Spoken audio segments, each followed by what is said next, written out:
बाबा के शिरडी के प्रथम आगमन से लेकर उनके महानिर्वाण तक साईं की तरह साथ देने वाले भक्त में मानसापति का नाम सबसे ऊपर आता है।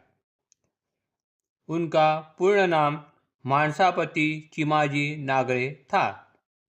वो सांसारिक गृहस्थ थे, फिर भी उन्होंने अपना जीवन साई सेवा में व्यतीत कर दिया। वह जाति से सोनार थे और पीढ़ी जात शिरडी में रहने वाले थे। वहाँ पर एक समय उनका बहुत बड़ा घर हुआ करता था।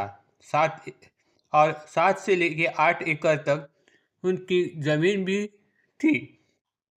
महाराष्ट्र स्थित जेजुरी के खंडेराय उर्फ खंडोबा पर उनकी नितांत श्रद्धा थी।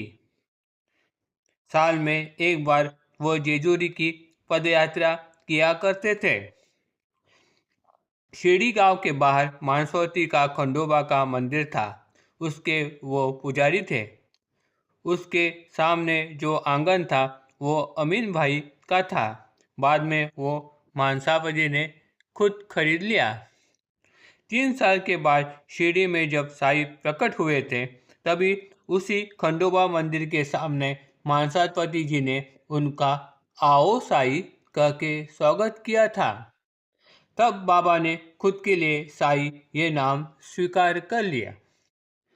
उत्तर भारत में साधु बैरागियों को साई कह के पुकारा जाता है। शिरडी गांव भारत के मध्य बिंदु में स्थित है। यह नासिक शहर से नज़दीक है। नासिक सिटी यह एक प्रमुख तीर्थ स्थल है।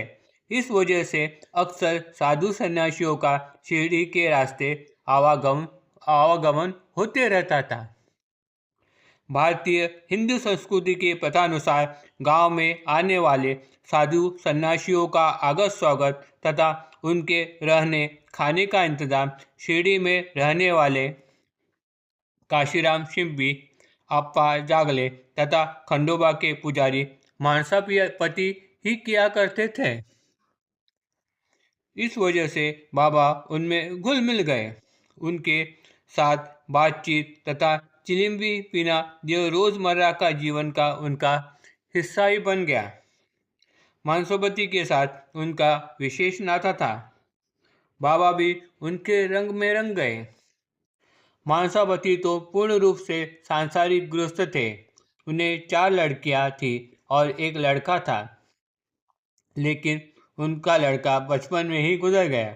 आगे साई कृपा से उन्हें दूसरा लड़का हुआ, जिसका नाम साईं बाबा के कहने पर उन्होंने मार्तंड कह के रखा। बाबा जिस मस्जिद में रहते थे वह बहुत ही पुरातन थी।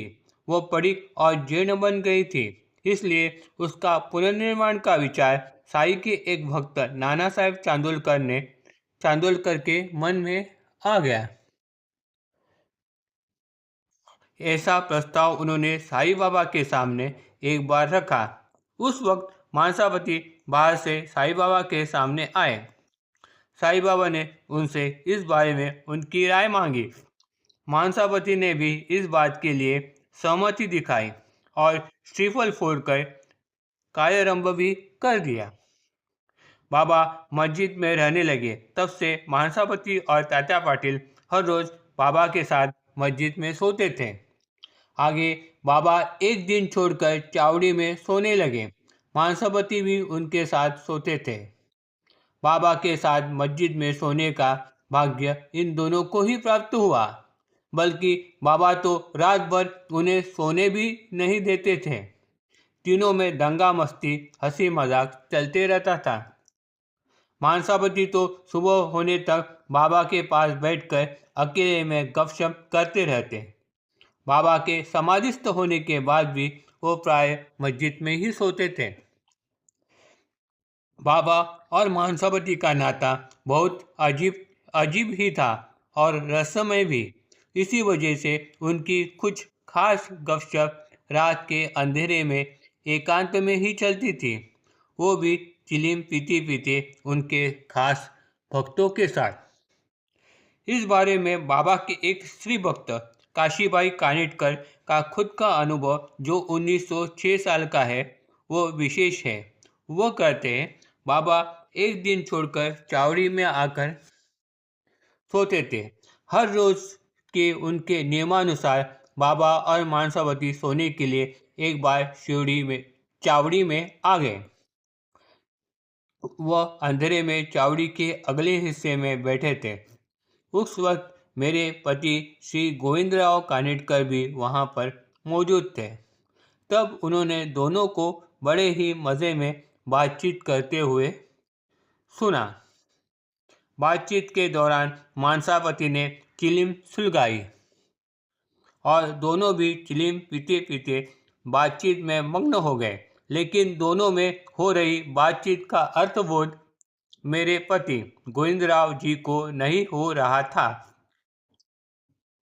बीच बीच में बाबा मानसावती को पूछते थे, क्या मानसावती सही है ना?